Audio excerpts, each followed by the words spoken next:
উল্লাস করতে পারো, চাইলে খাবার খেতে পারো, তোমার চাইলে তোমার পানাহার করতে পারো, সমস্ত ধরনের কাজ, সমস্ত ধরনের পানাহার, খাদ্য সামগ্রী সব তোমার জন্য হালাল করে দেওয়া হয়েছে। কতক্ষণ পর্যন্ত? সুবহ সাদেক পর্যন্ত, সাদা রেখা স্পষ্ট হওয়ার আগ পর্যন্ত। বর্তমান আধুনিক যুগে আমাদের সেই সাদা রেখা বের করার জন্য মানে সুবহ সাদেকের আগে আমাদেরকে ঘর থেকে বের হতে হয় না, পশ্চিম ভবন থেকে আমাদেরকে টাকাটা হয় না। আধুনিক যুগে টেলিস্কোপের মাধ্যমে আমাদের জন্য সময় নির্ধারণ করে দেওয়া হয়েছে। ইমাম সাহেব মসজিদের বাইরে থেকে অ্যালার্ম করে দিয়েছেন যে শেষ সময় আর মাত্র 4 মিনিট বাকি আছে, সেহরির টাইম আর মাত্র 5 মিনিট বাকি আছে, সেহরির টাইম আর মাত্র 1 মিনিট বাকি আছে। যখন 1 মিনিট পূর্ণ হয়ে যায়, ইমাম সাহেব সাথে সাথে ঘোষণা করে দিয়েছেন যে এখন থেকে আর কেউ সেহরি খাবেন না, পানাহার করবেন না, রোজা রাখার নিয়ত করুন, মাহে রমজানের পবিত্রতা লাভ করুন। ঘোষণা করেন কিনা?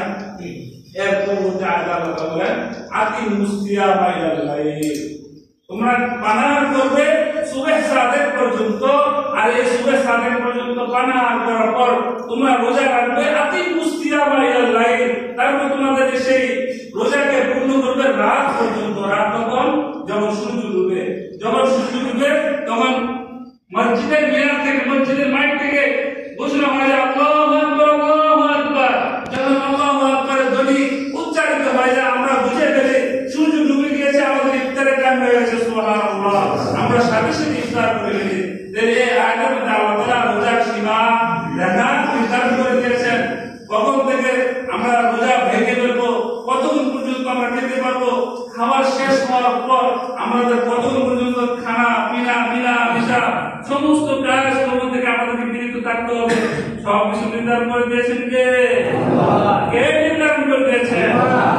আমাদের মধ্যে একটি ধারণা আছে যে দিনের বেলা যেরকম আনন্দ উল্লাস করা হারাম, হয়তো রাত্রিবেলাও আমাদের জন্য সেই কাজটি করা হারাম, কিন্তু আমাদের জন্য রাত্রিকে আলাদা আমাদের জন্য হারাম করে দিয়েছেন।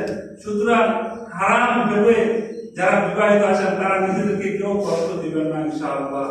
আল্লাহ তাআলা যদি তৌফিক দান করে সামনের জুমাতে বাকি যে মাসলা মাসাইল আছে আমরা আলোচনা করার চেষ্টা করব।